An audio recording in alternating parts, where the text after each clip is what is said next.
देखो पहला आज का वीडियो बड़ा ही महत्वपूर्ण है। आज वही है मेरा 9, 10, 11 बजे होता है जो कुछ भी होता है। तो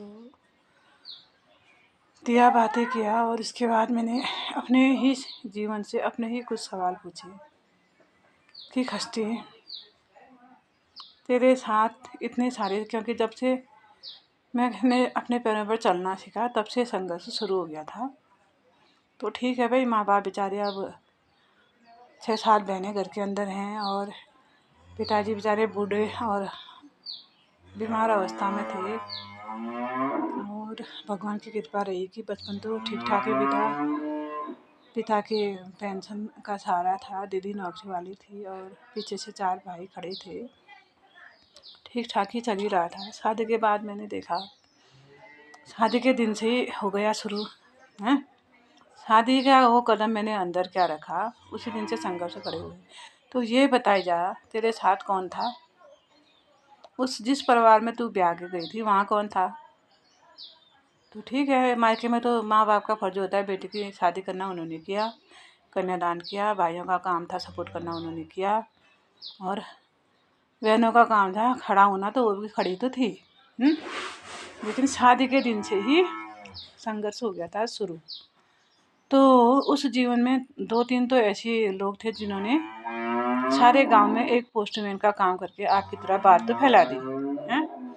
आग की तरह वो बात फैल गई कि इसकी सास ने शादी के दिन ऐसा ऐसा किया। तो ससुराल वाले तो क्या ही सपोर्ट करते हैं, मायके में भी किसने किया? एक माँ थी और माँ बाप तो हमेशा अपने बच्चों से यही कहते हैं, बेटा जिस घर में तुमको ब्याया है वहीं रहो, वहीं पढ़ो और जैसे भी खाते हो तुम वहीं खाओ, ऐसा ही कहते हैं माँ बाप, सबके कहते हैं। मैं भी कल के दिन अपनी लड़की की शादी करूँगी तो ऐसा ही कहूँगी। बात यहाँ पर आती है उसके बाद, इस अवस्था में भी मेरे पिताजी ने मुझसे उसी दिन बोल दिया था, तू छोड़, जो होना था हो गया और तू अपनी मर्जी से कहीं पर एक खेत बेच, दूसरी जगह अपने लिए मकान बना और तू यहीं रहो। लेकिन मैंने भी पागल थी ना, मुझे भी हालातों से टकराने का मेरे ख्याल से लगता है शौक ही था। गई, मैंने कहा नहीं, या तो तू मेरी शादी नहीं करता, मुझे कॉलेज पढ़ने देता, अब तूने मेरी शादी कर दिया तो मैं जा रही हूँ। गई, फिर कभी सर फोड़ा, कभी मुंह फोड़ा, कभी कुछ किया, कई बार गई कई बार आई। तो कौन था मेरे साथ खड़ा? कौन था? एक मेरे पिताजी, एक दापू दी और एक मेरा ईमानदारी और मेरी वफादारी। कुछ साल गुजरने के बाद, कम से कम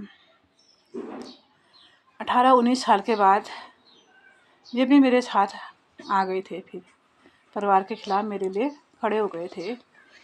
तो उनको लगने लगा हाँ भाई ये तो खाली अफवाहें उड़ा रहे हैं और ये ठीक ठाक है। तो पेंशन आई तो हमने अपनी गृहस्थी अच्छे से जमा ली थी, अच्छे से कर रहे थे।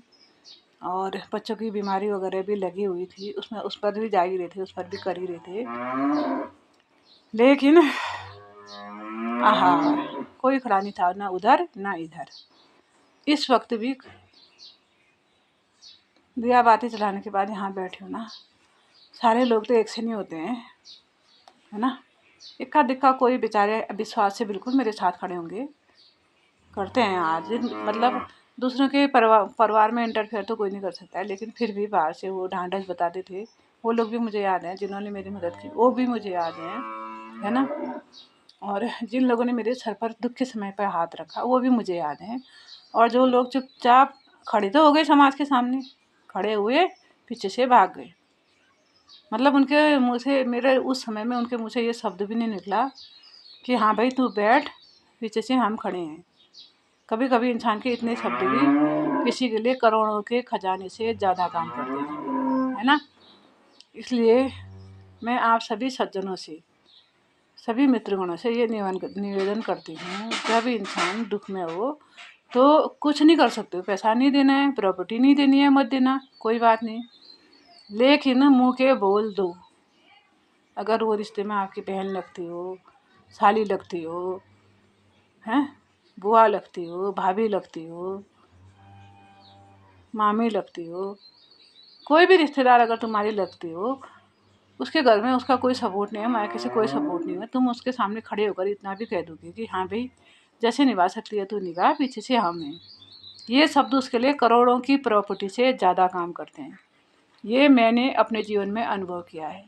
ठीक है, ऐसा नहीं है कि मेरे जीवन में किसी ने मदद नहीं की, मदद करने वालों ने की, जिनकी बदौलत आज मैं खड़ी हूँ। ठीक है, लेकिन इसके बावजूद भी बाउंड्री बनानी बहुत ज़रूरी है।